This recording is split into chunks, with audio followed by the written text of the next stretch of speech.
Hello, I'm Denise LaFrance. Coming up on City Beat. Are you curious to know what plans are in store for Las Cruces? We'll give you a look at the latest city's comprehensive plan. A new addition has come to Veterans Memorial Park. Learn more from local veterans about the Purple Heart Monument. Choose your ride. The Las Cruces Police Department gets visual about the cost of a DWI.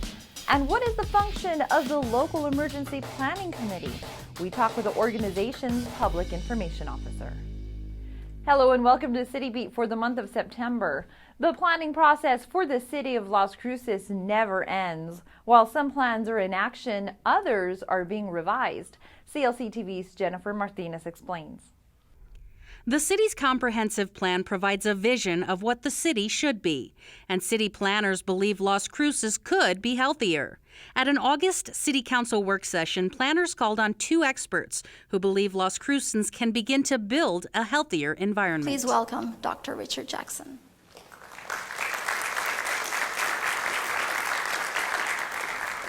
Dr. Richard Jackson, a physician, teacher at UCLA, and show host of the TV series Designing Healthy Communities, spoke on the several things Las Cruces can do to build that healthier city. You have to listen to people. There's a lot of wisdom that the community brings about what they need. He says residents spend too much time in their cars and not enough time interacting and exercising. And when they try to exercise, they may be limited. I really do believe that bike routes and connectedness in walking trails and bike routes is very important. And as I've looked at the map, you've got a lot of nice bike routes, but they don't connect. You know, in the past 60 years, our cities have all been made for the car. And the car has a wonderful environment to run around in. But children and elders really have a hard time on the streets, and there are no places that draw people.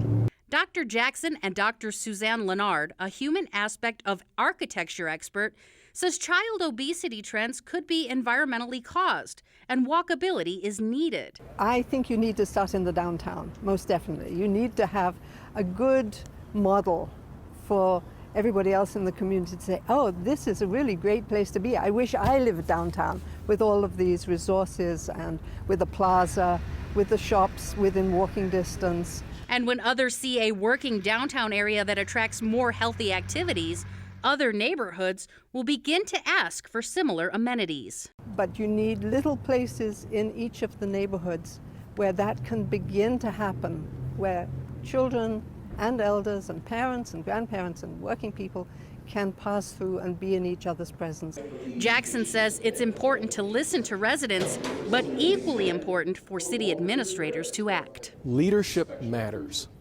Nothing happens if people say, oh, there's nothing to be done, this is too hard, it's too big, it will take too long. Yes, it will take almost a generation to make all the changes that you need. When planning for the future of Las Cruces, both recommend more places to gather, more focus on physical activities, and getting away from the isolation we've become accustomed to. For City Beat, I'm Jennifer Martinez. Thanks, Jen. If you'd like periodic updates on the city's comprehensive plan, you can visit las-cruces.org and search for the Comprehensive Plan 2040. There you can sign up for updates. A little more than a year ago, the city of Las Cruces was named a Purple Heart City, and now we have a Purple Heart Monument. Veterans tell clc-tv what this means for them and the city. The day my company crossed the river, we were ambushed right on the other side, the north side of the river. The North Koreans had a machine gun up on the top of the hill, and I was going up to find out where they were, and got shot in the right leg with a machine gun. My name is Francis Philip Brennan. I retired as a major from the United States Marine Corps. I enlisted into the Marine Corps in 1966. Spent 2 tours as an enlisted man in Vietnam, both of them up in the Northern I Corps.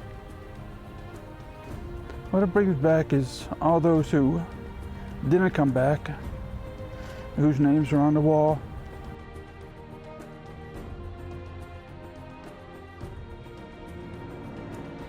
It was built because a lot of us that were members of the Purple Heart posts here in Las Cruces wanted it done. Janice Leone, whose son Jess Williams was killed in 2008 or 2007, and then Mrs. Patricia, her son Jesse Zamora was killed in KIA in Iraq. And so we had them unveil the monument, and now here it sits. We're very proud to have it here in the park.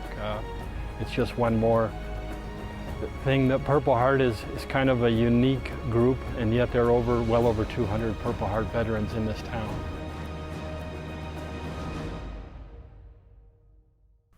A monument honoring women veterans in Las Cruces will also be constructed. Construction on that monument will begin this month. The Las Cruces Police Department is bringing attention to the number of DWIs in the city. Police Chief Jaime Montoya says a new vehicle might help in the effort of educating the public to drink responsibly. Here he is with the PD's newest unit.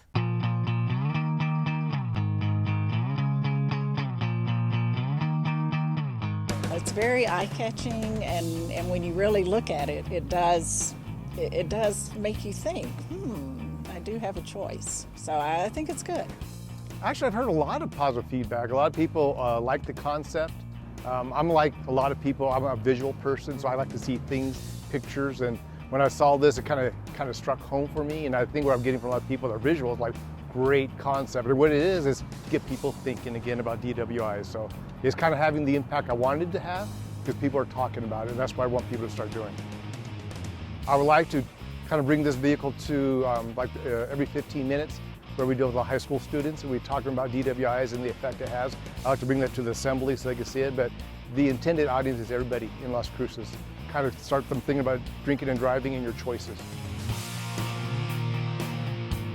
I think if you start at a young age, middle school, going into high school, and just really pushing the message that maybe they will stop and think before they get behind the wheel of a car and drive when they're intoxicated or under the influence. The revocation, sentencing, fines, testing fees, court fees, you name it, is a large gamut. The biggest financial impact will be your attorney. So if you hit people in their pocketbook, kind of, hey, look, here's your choices where you're drink and drive. You're either going to pay $7,000 or you pay up to $20. So it's just kind of another way to get the message across.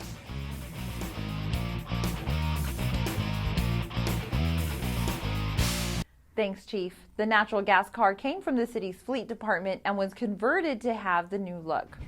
Curious about water outages or water quality? The city mailed out its water confidence report to residents in July. The city offered an open house to those who still had questions about their water. Residents were encouraged to attend a water open house at utilities in late August.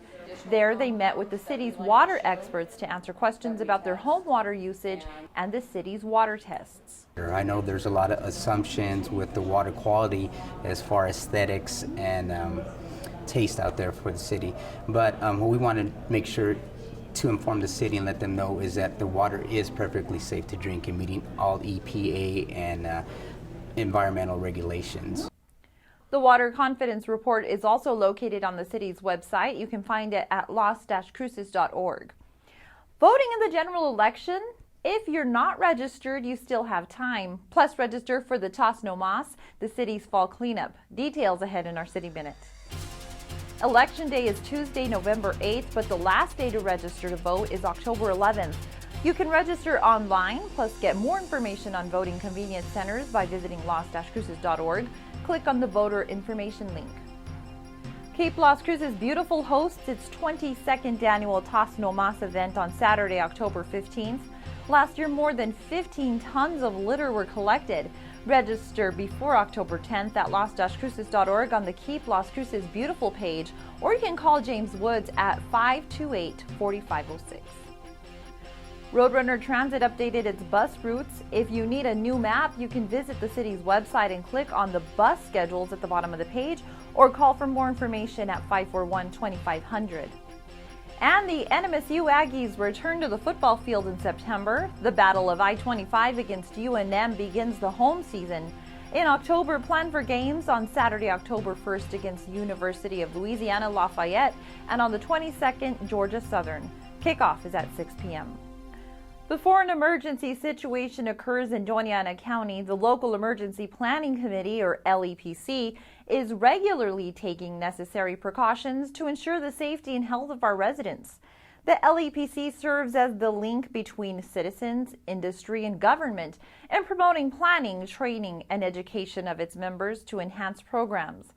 clc-tv's Udell V. Hill has more on the LEPC and how you can get involved in this month's edition of Ask the.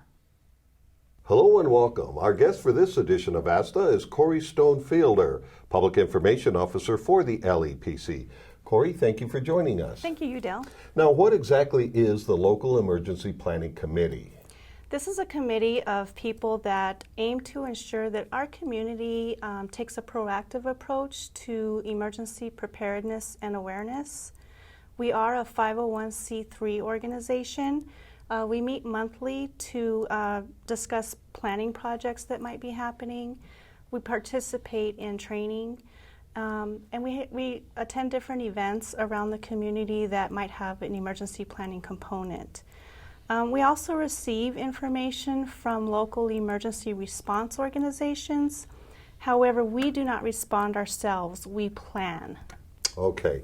Now, what types of agencies participate in the LEPC? Well, currently we have some city and county departments that are involved in emergency response.